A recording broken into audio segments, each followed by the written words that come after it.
we've got a hypothesis that we're still working out that's supported to some degree by the relevant literature. So imagine that you're looking for a stable partner, right? So you might think, well, what do you want in a stable partner?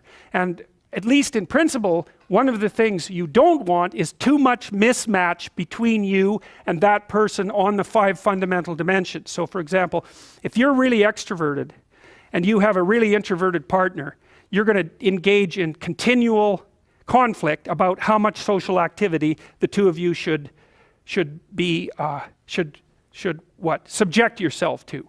And it's very, very difficult for people who widely differ on those dimensions to come to consensus, because it's not just a matter of opinion, right? It's really a matter of different, if you're looking at extremes, of really different types of people. And the thing about introverts is they just don't enjoy large-scale social interaction that much. One-on-one they're often fine, but in a group they don't like that, and it tires them out. Whereas a real extrovert, it's like you isolate them and they just wither on the vine, because a huge part of what actually motivates them in a positive way is tangled up with social interaction.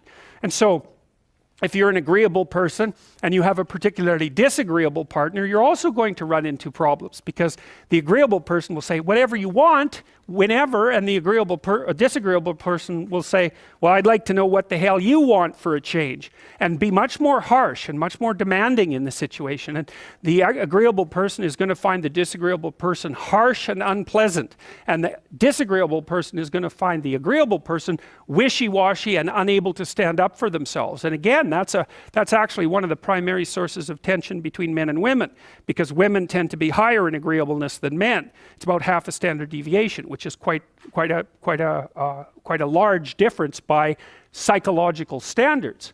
And so what that means, I probably haven't got the statistic quite right, but I think I've got it about right. What that means fundamentally, just so you have some sense of how large an effect that is that if you have a group of men and women and you pick out random pairs, the woman is going to be more agreeable than the man 60% of the time. So that's not an overwhelming proportion, but it's reliable, and it's quite large by psychological standards. So there's the problem with agreeableness. With conscientiousness, well, if you're conscientious, you're industrious and orderly. And orderly people seem to be sensitive to disgust, which is something we'll talk about in detail later. We've had a hard time specifying exactly what makes industrious people industrious, because it's hard to come up with an animal model for that sort of thing, and there's no theoretical model.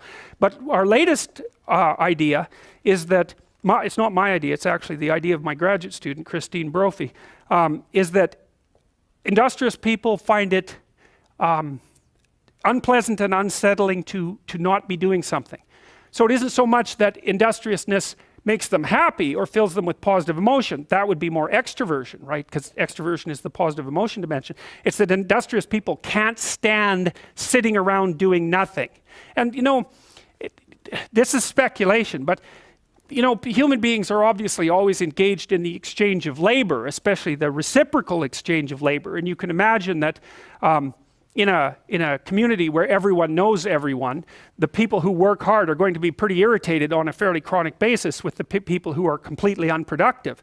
And my suspicions are that plenty of people who were completely unproductive in the history of the evolution of our species were wiped out by people who were unhappy with their lack of productivity. And so I think, generally speaking, human beings have this sense of ethical obligation with regards to one another to share labor. And people who are conscientious really, really feel that. So they feel bad if they're not busily working on something that's productive all the time. And so the advantage to being with someone conscientious is, well, they're going to work like mad, but the disadvantage is they're going to work like mad. So, if you're looking for a partner that you want to relax with or have fun with, or who isn't uptight, then a conscientious person is probably not a very good choice. On the other hand, if you're a conscientious person and you're living with someone who's really unconscientious, that's good, because they might be able to help you relax, but you're not going to be happy with them because they don't work nearly as hard as you do. But even worse, on the orderly dimension, some of you have had roommates, and maybe you're more orderly than your roommate. What does it mean? It means you're annoyed by mess before they are. And you don't have to be annoyed by mess much before your less orderly roommate for you to be the one that's always running around picking things up. And so actually one of the things that's emerged from the psychometric analysis is that women are slightly more orderly than men. And I suspect that has something to do with the, what would you call it, inequitable distribution of housework. Because even if imagine that your proclivity is to be triggered by disorder 25 seconds before your partner's. Well, you're going to end up, it doesn't take much difference for you to be the one that's always concerned about the mess first.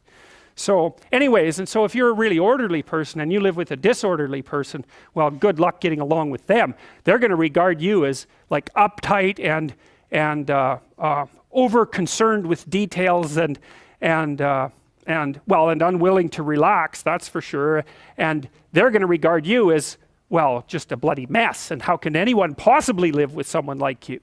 And so another reason why it's useful to understand your personality is because I think it gives you a better crack at finding someone that you can actually live with over the long run. And we don't know what the optimal, I don't think you want to live with someone who's exactly like you, because then both of you have the same strengths and weaknesses. And there's a bit of a problem there, right? Because maybe an agreeable person can use a bit of a disagreeable person around them to balance each other out, and vice versa, right?